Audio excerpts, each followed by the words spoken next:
ये कहानी लगभग हर घर की है, जहाँ शादी के बाद लड़के की माँ और लड़के की बीवी को ये असुरक्षा हो जाती है कि कहीं उनका पलड़ा लड़के के सामने हल्का ना पड़ जाए।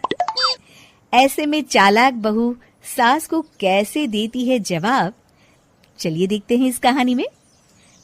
सौम्या और उसकी सास एक दूसरे से जलन की भावना रखती। दोनों के बीच सिर्फ कंपटीशन था कि आखिर शेखर है किसका। शेखर यानी सौम्या का पति और कंचन बहन का बेटा। एक दिन सौम्या अपने कमरे में शेखर से फोन पर बात कर रही थी। हेलो शेखर, मैं ना आज सारा दिन घर का काम काज करके थक गई हूँ। क्यों ना शाम को किसी क्लब में चले? Okay baby. कमरे के बाहर कंचन बहन सौम्या और शेखर की सारी बात सुन लेती हैं। बड़ी आई मेरे बेटे को लेकर क्लब जाने वाली। शाम को तो वो मेरे साथ मंदिर जाएगा।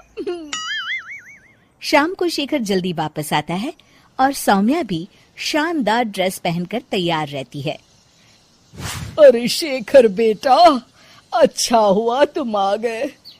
बेटा लगता है मेरी कमर में लचक पड़ गई है।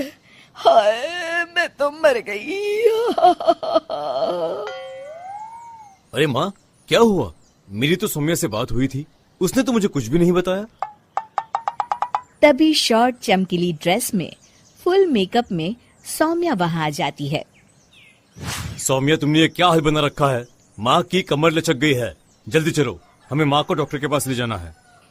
लेकिन माँ अभी कुछ देर पहले तो ठीक थी। हाँ, मैं तो नखरे कर रही हूँ ना। नहीं माँ, सौम्या का ये कहने का मतलब नहीं था। चलो, हम अभी डॉक्टर के पास चलेंगे। सौम्या परेशान सी माँ की तरफ देखती है।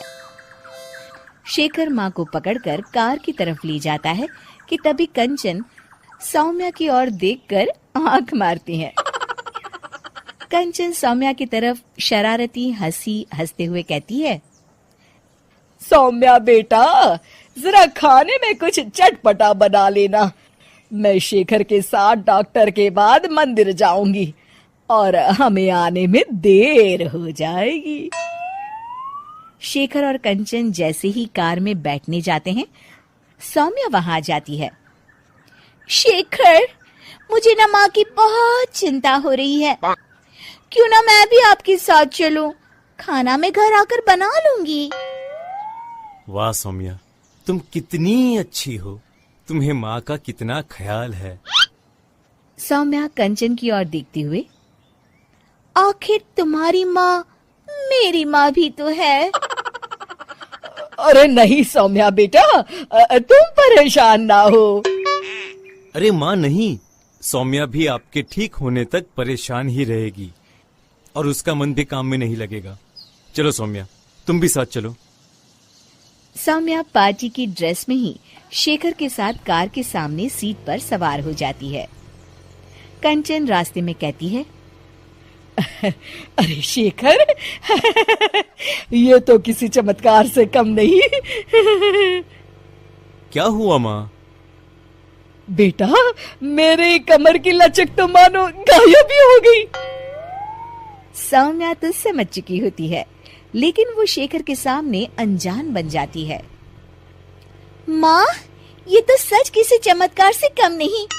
आपको तो ईश्वर का शुक्रगुजार होना चाहिए। शेखर, चलो हम माँ को सिविल लाइंस के हनुमान मंदिर ले जाते हैं। और देखिए ना, आज मंगलवार भी है। हाँ, क्यों नहीं। लेकिन सौम्या, मैं तो ऑफिस से सीधे यहाँ आ गया हूँ। मैंने तो हाथ मुंह भी नहीं धोए। मैं मंदिर कैसे जाऊंगा? कोई बात नहीं शेखर, मैं और माँ भगवान का शुक्रिया अदा कर आएंगी। चलो अच्छा ही है, ये मेरे साथ रहेगी और मैं मंदिर के भी दर्शन कर लूंगी। रही बात शेखर की, तो अच्छा ही है। अगर वो मेरे साथ नहीं तो इस सौम्या की बच्ची के साथ भी नहीं रहेगा। मंदिर के बाहर काफी भीड़ देखकर कंचन और भी खुश हो जाती है। दर्शन करने में कम से कम 2-3 घंटे तो लग ही जाएंगे। माँ, यहाँ पर तो काफी भीड़ है, यहाँ काफी वक्त लगेगा। चलो यहाँ कल आ जाएंगे। नहीं बेटा, मैं यहाँ से हनुमान जी का शुक्रिया अदा किए बिना नहीं जाऊंगी। वैसे भी मेरा आज सारा दिन का उपवास है, दर्शन करके ही मैं कुछ खाऊंगी बेटा। ये कहकर कंचन कार से उतर जाती है और सौम्या से कहती है, चलो सौम्या, दर्शन कर आए। माँ, मैं तो आपको बताना ही भूल गई, मैं ऐसे कपड़ों में मंदिर कैसे जा सकती हूँ? अरे सौम्या, मैंने तो ध्यान ही नहीं दिया। ये कपड़े तो काफी छोटे हैं, मंदिर में पहनकर जाना ठीक नहीं रहेगा। और बिना दर्शन किए माँ कुछ खाएगी नहीं। अब क्या करें? अरे करना क्या है, माँ दर्शन कर ले, हम यही कार में माँ का इंतजार करेंगे। माँ, आप मंदिर में दर्शन करें, तब तक मैं और सौम्या पास के होटल से कुछ खाकर आते हैं। और हाँ, आपके लिए भी पैक करवा लेंगे। फिर क्या था, निराश चेहरा लिए कंचन मंदिर चली जाती है।